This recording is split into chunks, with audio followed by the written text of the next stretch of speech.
Hello, everyone. I'm Wangzhi. I'm from Purdue University. I'm currently a fourth-year PhD student. And today I'm going to talk about also a signal, but not the signal we talked about the last presentation. It's a signal about traffic signal. So it's the traffic lights. And it's a different angle from the vehicle side, right? When we talk about a vehicle, hacking to a vehicle is only think about one vehicle and consider about the safety of one vehicle. And when we hack into the traffic signal system, you can think about that it will not influence only one vehicle, but multiple vehicles and the whole transportation system. So today we'll firstly talk about the background, and then I will go to the methodology and some experimental setting and experimental result, and conclude the work. So nowadays, previously, traditional traffic signal is like fixed time signal. Like you tell when you install the signal, you already write down the phase duration for each phase, also the cycle length of each phase. And in the past 2 decades or 3 decades, researchers try to add more sensors to the signal, so you have more cameras installed. And nowadays, when we have connected automated vehicles, we even have some. We can even use these vehicles as sensors. So you can imagine that your vehicle, your fancy autonomous vehicle, can not only report its own information, but also report its detected surrounding vehicle information to the traffic signal. So traffic signal can actually utilize this information as input state information and utilize information for decision making. Like if you have one connected automobile vehicle, CAV, detect surrounding vehicle, detect like 10 vehicle, 20 vehicle, we can share this information to the traffic signal, so the traffic signal can do more, can have a better decision making. And this also provided more attack surface to hackers, right? So hackers can utilize this thing because we have more sensors, we have more vehicles within this system. So it can manipulate any one of them, and it can inject some fake information to do the data spoofing or something like that. And to make things worse is that even though you only attack one vehicle, and this one vehicle can report like he can say that I detected 100 vehicles around me. It's definitely fake because there's no such 100 vehicle around him, but he can just send this information to the traffic signal controller. And traffic signal controller may trust this information and saw that, okay, there are 100 vehicles on this road, I should give more green time to this. And they will cause a congestion at one intersection, and then maybe this one intersection will maybe influence also downstream intersections and upstream intersections, so it will amplify the whole attack effectiveness, and it can influence the whole traffic network. So that could be a pretty good, interesting question to research. That is how attacker can hack such a traffic signal controller system. So we are talking about a specific scenario called cooperative perception. That is, we assume that, as we mentioned before, that one connected automobile vehicle can share its surrounding information to the traffic signal controller. So we have the SDSM, sensor data sharing message, basically include its own vehicle information by speed, position, and also it detected the surrounding vehicle information, like surrounding vehicles, position, and speed. So one CAV can send such information to the controller, and then the controller can utilize the information, like combine this information from different CAVs, and to make a better decision. So that's the scenario we call the cooperative perception. And the traffic signal controller in our study here is a reinforcement learning-based signal controller. So in the past 2 decades, research also found that the reinforcement learning is a good tool to train such a signal controller, because previously when we say the fixed time one, right, you just come up with a number. Like I say that maybe it's 20 seconds a good number for the phase duration for this direction. Or you calculate some phase duration based on historical data. However, you can never find the optimal one. But if you have a reinforcement learning, the reinforcement learning can allow the traffic signal controller to play with historical data to train and to find the optimal policy. So reinforcement learning has the advantage in learning the optimal traffic signal policies.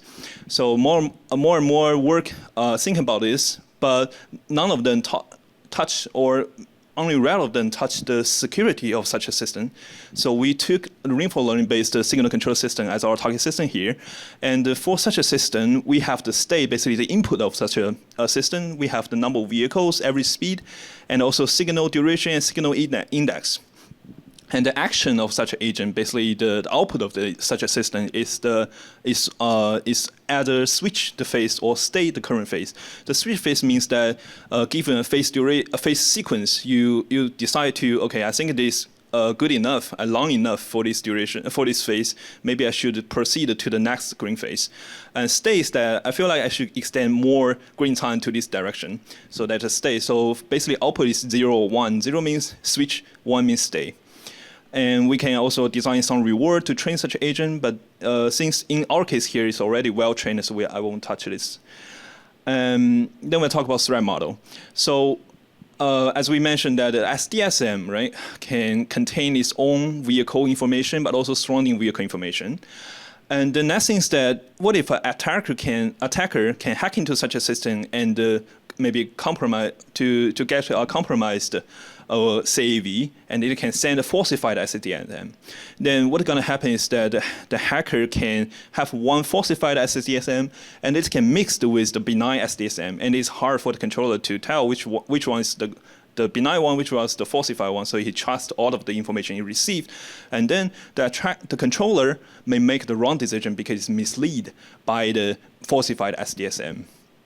So for our study here, we assume that a hacker cannot directly manipulate the signal phase, but it can only hack into the in-vehicle system, maybe the perception system or the communication system. And in the end, it will generate one falsified SDSM, and that information can be sent to the controller, and the signal controller would make the wrong decision. And for our study here, we assume that hacker can only hack into one CAV, even only one CAV, because it can send its surrounding vehicle information, so it can send like 10s or 20s fake vehicles to this intersection. And then the attack approach here is that we propose two black box attack approach. The first one is based on Jacobian saliency map attack. We call JSMA. Basically, if you know the deep learning is proposed to mislead one deep neural network. So basically, the JSMA would build a map, the saliency map, between the input and output. Basically, you want the DNN to generate a certain output, and then the JSMA would tell you if you tune a certain of the feature in the input, maybe two of the features, like 2 pixels in the image, then you can turn the result from identify this image as a dog to a panda. So basically, the JSMA will tell you which feature to be tuned. However, this attack method is a Y-box attack. In our case, because we assume that a hacker cannot access the roadside unit or cannot access the signal controller easily, so we consider it's a black box attack. So we need a surrogate model to learn the policy or learn the behavior of the traffic signal controller. So we have the surrogate model here to learn to do the policy distillation first to get to the policy of the target model. And then the JSMA would analyze the input state and also the neural network parameter and neural structures from the surrogate model. And also we provide them with a target action. Basically, we tell them what is the optimal attack action here. And then the JSMA will tell you, will return feature guidance. Basically, will tell you that if you add 2 vehicle or 20 vehicle at this certain approach, it will mislead the traffic signal controller to extend the green time on this direction. So that's the idea of this JSMA-based surrogate model attack. So basically, we have a surrogate model to provide to turn this Y-box attack to a black box attack. And the second approach is more direct. Like we directly train another reinforcement learning-based agent. Just like how reinforcement learning agent can help to optimize the traffic signals, we can train another malicious reinforcement learning agent called the DRL attacker. We can directly allow it to play with the current system to see how can I insert a certain vehicle or to a certain fake vehicle to increase the delay of the whole system. So that is how we train such an agent to do the attack. That's the idea of these two attack approaches. And then we can see the result here. So we have such an isolated intersection you can see here, and we have 4 phases, and we will focus more on this main THR. focus more on the main THR phase here, basically the main street, through and the right turning phase. So this is the phase with the highest demand. And you can see the attacker performance here. We have the non-case that's benign. We don't have any attack. And we have two random benchmark and also the proposal method. You can see that our proposal method can significantly increase the travel delay by 60% to 150%. And you can see that how we achieve such attack result. Here is the distribution of the phase duration. Basically, the traffic signal phase, green phase for each phase duration. And the green bars are the normal case, the phase duration of the normal case. And we focus on the main street here. You can see that most of the time, the normal case, the phase duration should be ranged between 20 seconds to 40 seconds.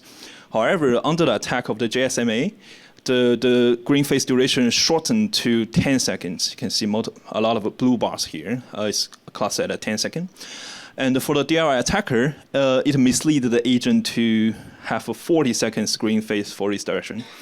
So that means that for the JSMA attack, it mislead the agent to shorten the green phase on the main street direction, which is the highest demand direction. So that means that we don't have enough green time for this direction.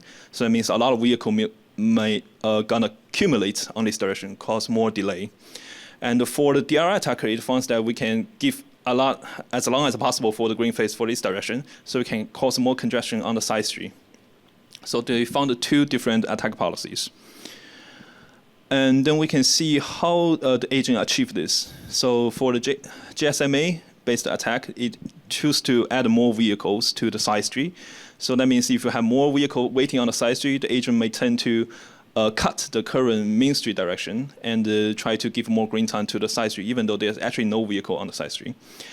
And for the DRI attacker, it will add more vehicle to the main streets to extend the main street green phase. And that will also help mislead the agent to cut the side street or not give enough green time for the side street and cause more congestion on the side street. So that concludes our work that we propose two black box attack method that can mislead the current reinforcement learning-based traffic signal controller system. And for the future work, we will continue to refine, as you mentioned, the DRI attacker, because it cannot find the optimal path because it tries to extend the main street rather than cut the main street. And also we will continue to develop another target selection method for the JSMA-based attack, because currently it's just a rule-based one. And we would also try to develop some detection and defense method for this work. And that concludes all my work here. And thank you for listening.